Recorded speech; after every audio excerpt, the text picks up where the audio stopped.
Hello, happy Wednesday, aka Hump Day, as the saying goes.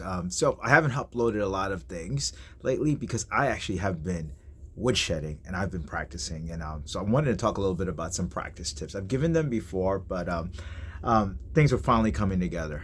What have I been practicing? First of all, I've been studying with a classical guitar teacher, and as a result of that, I've been studying a lot of classical guitar.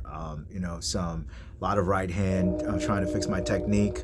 I've never done a fresh stroke, believe it or not. Everything I've ever done has probably been free strokes. But so I've got what I call my top 8 practice tips from a lot of things that I'm doing and a lot of the things I'm learning from my teacher. So my first one is to write down what to practice. Whatever you do, you need to write it down, either beforehand or afterhand. The preferable way to do it is to maybe say, hey, I have 30 minutes. Here are 5 things I want to practice, and then allot some specific time frame for them. But if you don't want to do that, right, you still want to document what you practice. And so if you sat there and you just played the G major scale in the third position for 5 minutes, you want to write that down because you'll forget it. You need to document that. And the reason that's important because you're going to go back to your practice log and look at what you did and what you didn't do. And if something didn't turn out well, you want to practice that again. So that's the first thing. Practice, write down what to practice either beforehand or after the hand. Another thing, good tip I would recommend is to videotape your practice. So this is important.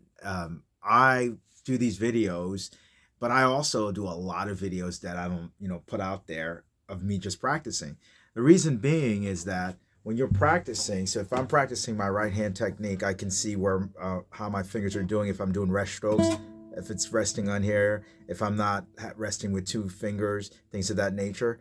And I can see, a lot of things that I can't see when I'm looking at music or I'm just looking down from that perspective. So try to videotape your practice. Okay. In fact, sometimes if you have the video going on, have a mirror or either a video and look at what you're doing so you can see your posture, you can see how your hands are moving and things of that nature. I learned that one a lot really from studying the cello because as a novice, just the way you hold it from the bow from that perspective. So again, write down what you want to practice either beforehand or afterhand. Second, try to videotape your practice. Everybody has a phone or an iPad or something of that nature. The third one, use a metronome. Use a metronome. I can't tell you how I was stubborn and thought that my time was okay when it sucked really. It was okay maybe if I had a drummer all the time or if I was following a beat, but once I videotaped myself or I saw a couple of the things, my timing was really off. So, and when you use the metronome, practice at a slow pace. So my pace of practice is really probably 80% of the things I do is 60 beats per minute, period.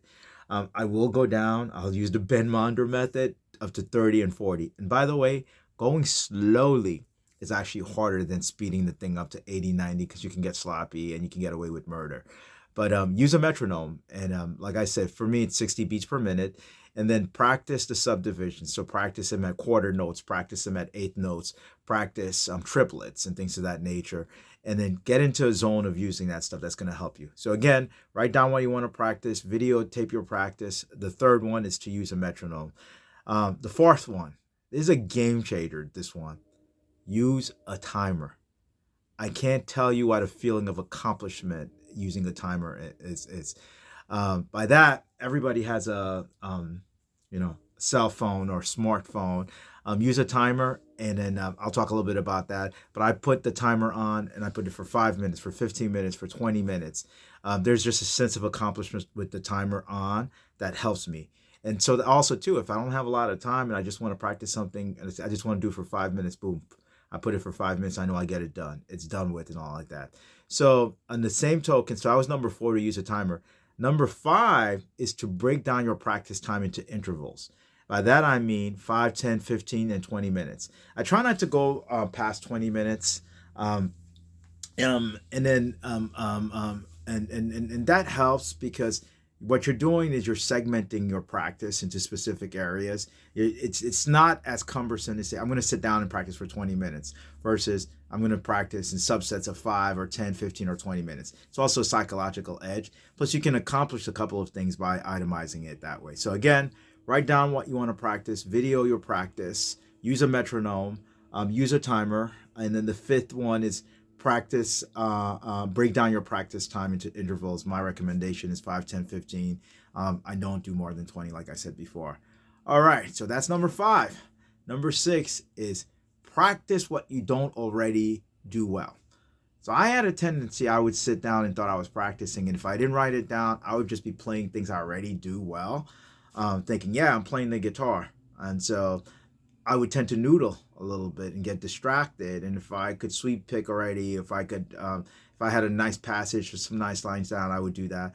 But say I'm studying classical guitar. Like I said earlier, I never did rest stroke. I didn't even understand what the utility of it. Everything I did was a free stroke. So I don't do it well. So I practice rest strokes. So when I'm practicing my scales, I'm practicing with the rest strokes. You know, it could be sweep picking you don't do well. It could be alternate picking you don't do well. You know what you don't do well. Don't stray away from it. Master what you don't, or at least try to do it better. So practice what you don't already do well. That is key. All right. The opposite of this. All right. So I'm not crazy, I'm not schizoid. Also practice what you do well, because you know what's going to happen? You're going to forget it if you don't play it. So if you have 100%, all right, maybe what you want to carve out is 75%, 70 or 60% of that time is dedicated to what you don't do well. But don't forget what you do well, because you need to, it's like lifting weights, right? So if you lift and you were bench pressing, I don't know, 315 pounds of, let's use the NFL combine weight, 225, you were getting that sucker up for about 20 reps because you were the beast. If you don't practice that, you're going to go down to 15, you go down to 10, and maybe you might not be able to lift it. So you do have to continue. It's a lot of work, my friend, but you got to do that. So practice what you do well as well. So what you don't do well and what you do well. And the last thing I would say is separate your practice from playing, but continue to play. By that, I mean, everything I've stated so far is really about technical aspects, but we're not lifting weights just for the sake of lifting weights. We want to play songs. Always have some songs you want to play, but separate that from your practice time and put a timer on it. So like right now, what am I working on here? I'm working on Segovia's 20 studies for the guitar. I'm working on the SOAR studies. It's just Segovia's, I guess, edition. And number 3, right? And so that's kind of like my performance piece that I've been working on a little bit. And so what I do, I practice that totally separate, and I'll allow like 15, 20 minutes. I'll say I'm going to practice the first 2 measures, the first 3 measures, and really concentrate on that. So, but I break that away from all of that stuff, from the scale stuff, from the finger exercise and things of that nature. Again, those are my 8 practice tips. It sounds like a lot. It's write down what you want to practice, video your practice, use a metronome, use a timer, break down your practice time into intervals, practice what you don't already do well, but also continue to practice what you do well. And lastly, try to separate some of your practice time from your playing time. And, you know, music is music, but I find it's helped me to do that, because what would end up happening if I try to mull everything together, I would noodle too much on that and I wouldn't focus on the technical aspects of what I'm trying to do. All right, then. So long video, not a lot of playing, but it's not always about buying guitars or plugging in another telly. All right, then. As usual, practice, practice, and practice some more. Thank you again for watching.